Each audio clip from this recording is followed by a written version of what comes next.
Was this what analysts had been expecting? No, economists expected, Renee, good to be with you, by the way, expected something much stronger than this. This is a big disappointment. This guy just cannot stop lying. We have some cold, hard facts for you today, which is probably why the NDP, Green, and Liberal parties all want to ban X, regulate your free speech and access to information even more. I'm Jasmine Lane. This is Over Opinionated. Subscribe, like, comment your thoughts down below. And as always, give me a follow on other social media platforms as well. More on that, and then also some other stories with Ben Shapiro, Jagmeet Singh, Mark Carney's damning evidence against him, and a couple of other big stories that we didn't get around to earlier this week. A couple of weeks ago, a very senior Liberal, he made this comment. He said, the federal government must make sure that they don't screw the thing up and make sure that we aren't denied our rightful place to make our own choices in the next election. What was he talking about? The platform X. He was saying that X should be banned in Canada. And that's becoming more and more of a topic of conversation among Liberals. They're saying that an entire social media platform should be banned. And when you listen to that quote, what are they trying to say?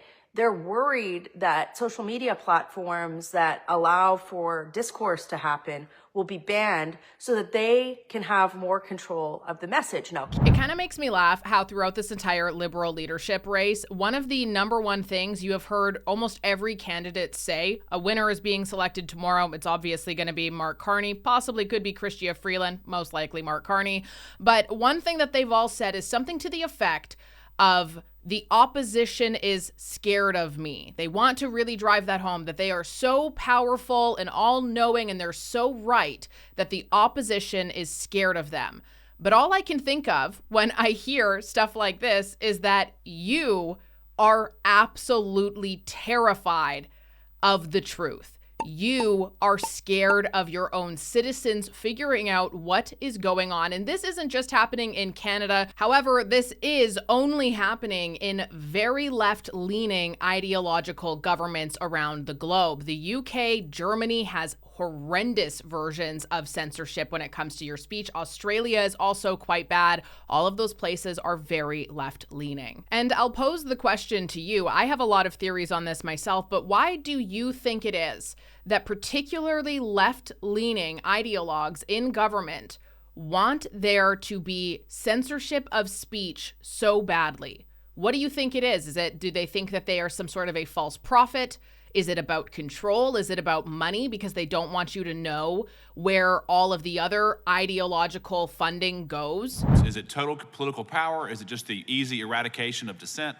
What is the goal? Yeah, I mean, total information control is definitely the goal. They want to control the information and also shape how people understand it. That's why they talk about narrative control. We do have Bill C-11. They're trying to impose Bill C-63, Bill C-18, which is essentially it's an online news act. Orlock Knox on X posted, I hear that Liberals want to ban X, the social media platform. I heard that you kick out critics from your events. We'll get to that more a little bit later.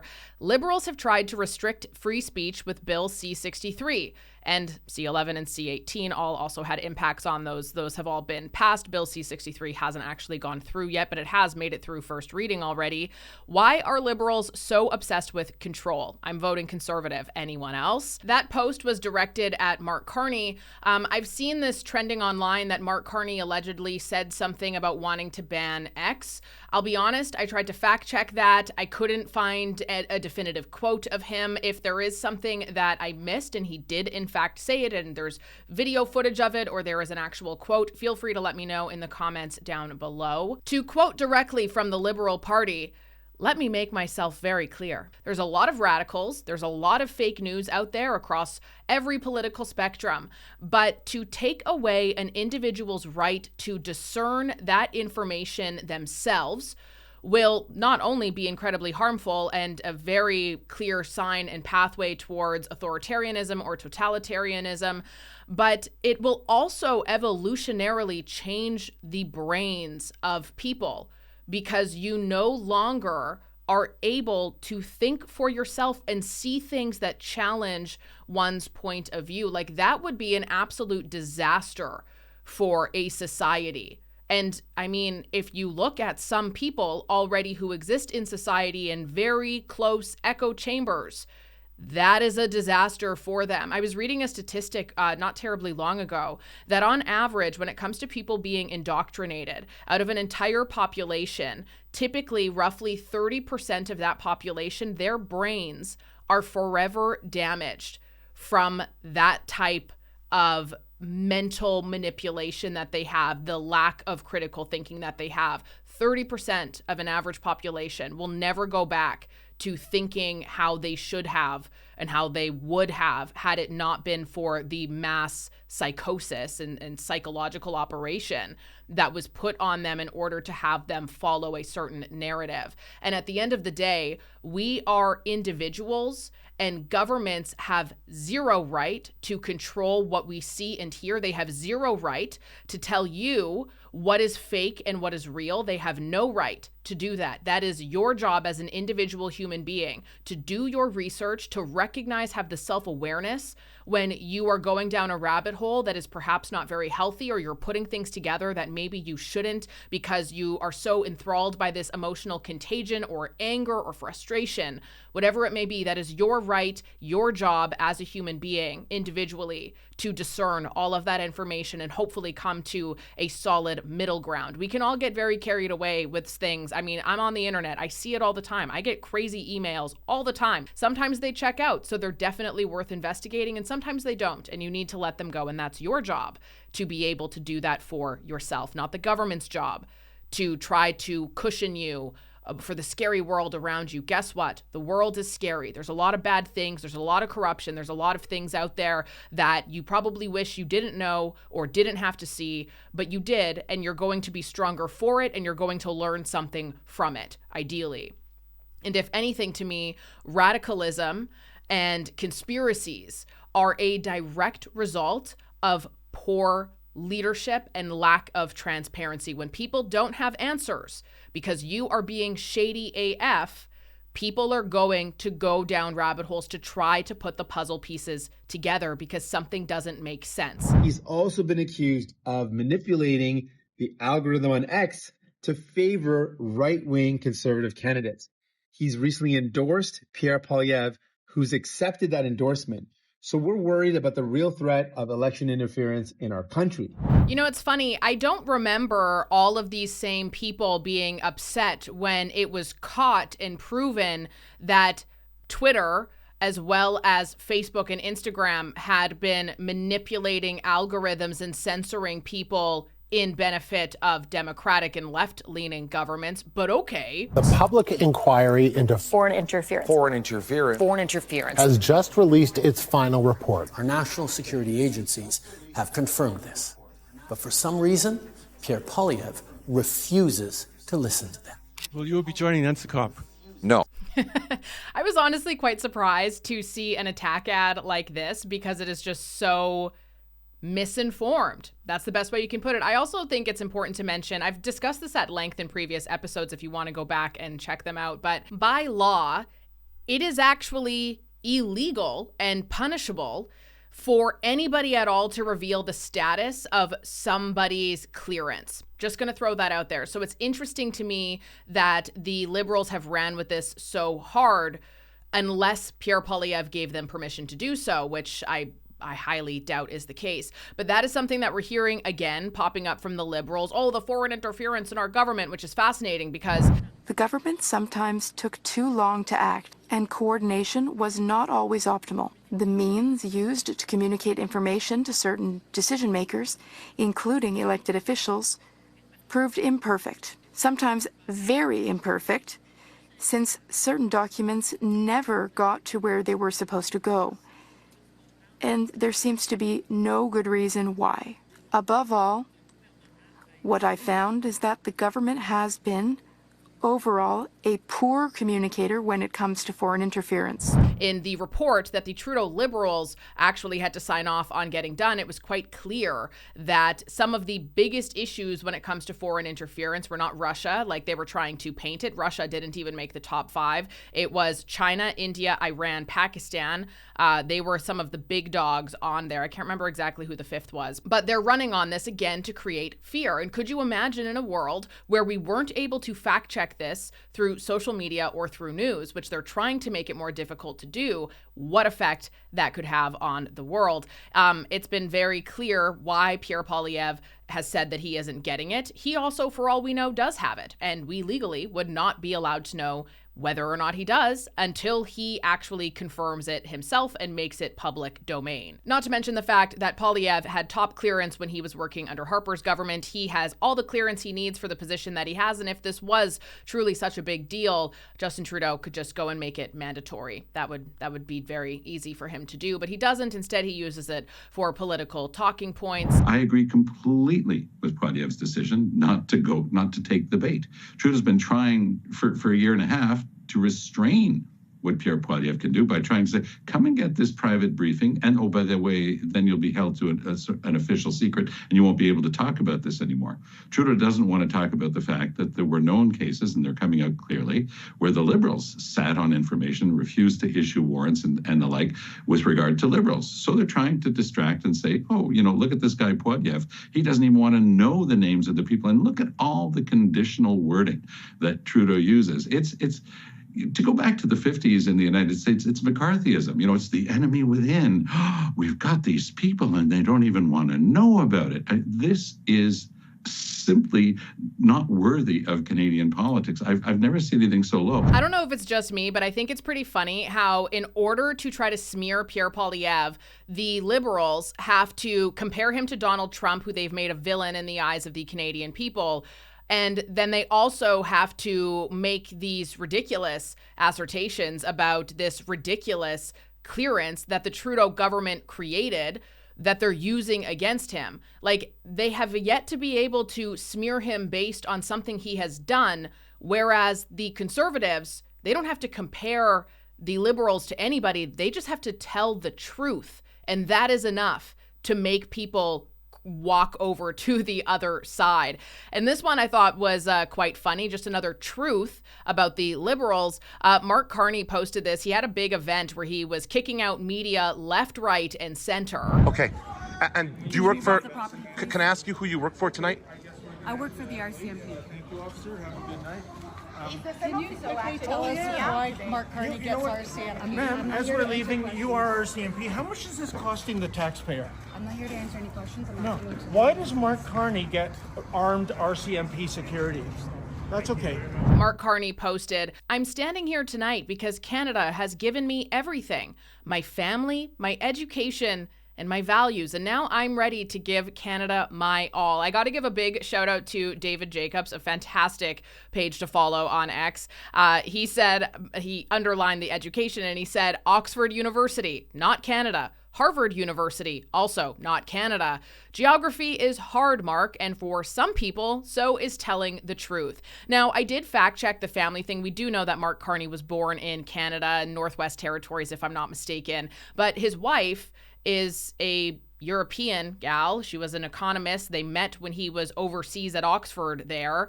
And she, to my knowledge, is living in New York right now, but she does apparently have some familial connection in Ottawa where they do have a home. So I'm not sure if she is currently living in Ottawa. If anybody happens to see her, let us know, because she has been absolutely shielded. And I wonder why she has been absolutely shielded. It couldn't be due to potential government funding and conflicts of interest. I don't know about that. It couldn't be because she's on record making fun of the Canadian economy. I don't know. I just don't know why Mark Carney isn't running with his wife proudly by his side. Honestly, if he wins tomorrow night, I'm curious if she will even be there. Well, that's not the case. A lot of companies are using loopholes and not paying what they owe, not paying their fair share. One of those companies is Brookfield, and Mark Carney was the chair of this company.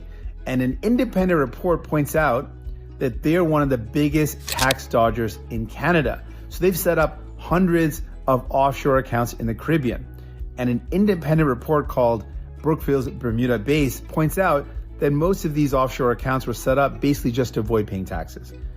I think that's wrong, because when a big corporation doesn't pay its fair share, what happens? Well, that's less money to invest in our education, to build hospitals, to invest in our healthcare system, to hire healthcare workers. It also means that working people pay more. Look at that. Jagmeet Singh back to his same old antics where he's criticizing the same government that he intends to prop up and keep in power. Today, we're announcing the construction of a new $25 million Telesat facility in Gatineau.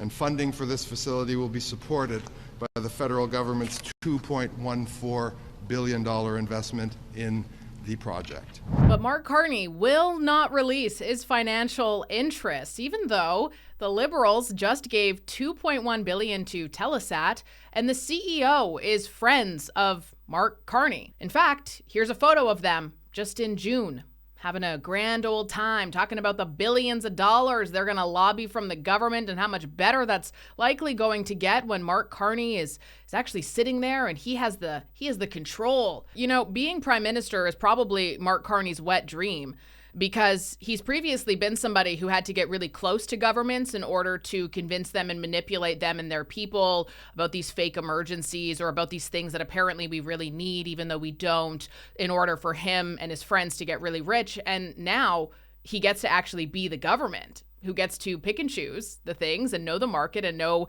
the policies and all these things that he's going to push forward that will absolutely enrich him and all of his other global elitist friends. And it's why I think that even if he's only prime minister for a few months, that's going to be very worthwhile for him. But mainstream media won't cover these types of stories. No, they would never betray the party that has for many, many years given them a lot of money in donations, which is exactly why they're trying to shut down the only other options people have in this country to figure out what's real. Canada is the #1 trade partner of the United States. They are not a financial or economic or physical threat to the United States. Treating them as such is not a wise move. It just isn't. And by the way, it's going to keep Justin Trudeau in power. The reality is that Pierre Poilievre, who's the leader of the Conservative Party and is excellent, a terrific leader, would be amazing Prime Minister of Canada. Pierre Poilievre has been sinking in the polls since the initiation of the trade war because people in Canada are associating Poilievre with Trump, even though he says he doesn't like the tariffs and doesn't like what Trump is doing. So you know what I would like? I would like lower tariffs with Canada. The United States should articulate to Canada what are the concrete steps that they want Canada to actually take to crack down on fentanyl trafficking across the border. We should actually make a significant ask and then get the ask, you get the win, and then ratchet this thing down because it is not good for Canada and it is not good for the United States. It seems like Donald Trump is starting to realize how much they are weaponizing him and maybe course correcting there. We'll see how the rest of that unfolds. I wanted to shift over to this. I'm actually just going to pretty much read this entire post by Marty up north. So this came out from Stats Canada regarding our unemployment. So a little lackluster when it comes to the job numbers. Was this what analysts had been expecting?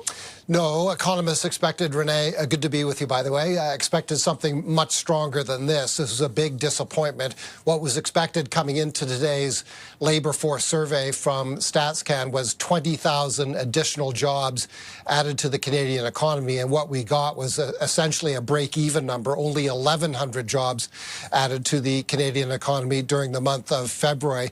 And all of those were part-time jobs. There was more than 25,000 part-time jobs added, and then an almost equivalent amount of full-time jobs subtracted from the Canadian economy. And the difference was, when the math was done, about 1,100 new jobs added, all of them part-time jobs. So here's what we can take away from that. The Canadian economy is not thriving, so much so to the point where businesses either A, aren't hiring anybody full-time because they don't have any jobs, or B, because they don't want to pay anybody full-time, which then requires them to offer some sort of package of benefits, typically is included in that, and they just can't afford to do that. So perhaps instead of having one person doing a full-time job where they have access to all of those extra bonuses that the company has to pay for. They're doing multiple part-time jobs to fill the gap there. Or it's just for very low-income, irrelevant, useless jobs that we really don't need. Marty up north says all the new immigrants of the last 2 years aren't working. From the stats Canada Labor Force survey released March 7th, 2025, the graph below, which I'll put on the screen here, shows employment rate, the proportion of the population aged 15 and older who were employed from January 2018 until today. Historically, about 62% of people who could work in Canada did. That's a low percentage compared to many other countries. The flip side is the fact that 38% of people who could work chose not to. That's why, at best, only 40% of Canadians pay taxes. During COVID, the government declared many businesses as non-essential, and the employment rate dropped to 52%. The government gave people money to compensate for this, which was CERB, which was a disaster. But the unintended consequence of this program is that many Canadians abused the system and took themselves out of the workforce, which is exactly what's going to happen when UBI, which Karina Gould is advocating for, among many others, and when Jagmeet Singh and all of his social services and support for workers, instead of, just having jobs and a thriving economy that people can make money in that's worthwhile, that's going to be the exact same consequence that I have a hard time thinking is unintended, given what we have learned over the last few years. The result of destroying small businesses and workers choosing to stay home and collect free social benefits from the government was that employment has never returned to its pre-COVID numbers. In 2023, rather than help small businesses and cut off social programs for lazy Canadians, the government increased immigration. They simply let in millions more unvetted who took advantage of our programs and cost us more. These millions of new Canadians are making things worse, not better, for those of us who have been here all of our lives. I'm curious to know your takeaway from that and everything else discussed in today's episode. Thank you so much for watching. I'm Jasmine Lane. This is Over Opinionated. Subscribe, like, comment your thoughts down below. We'll keep this going in the comment section. And give me a follow on other social media platforms as well. I was going to say I'll talk to you tomorrow, but I think I'm going to play Battleship with my grandpa tomorrow afternoon, and Lord knows that man does not like losing, so I'll probably be there for a while until eventually I just give him a win. Kind of like Donald Trump, I guess.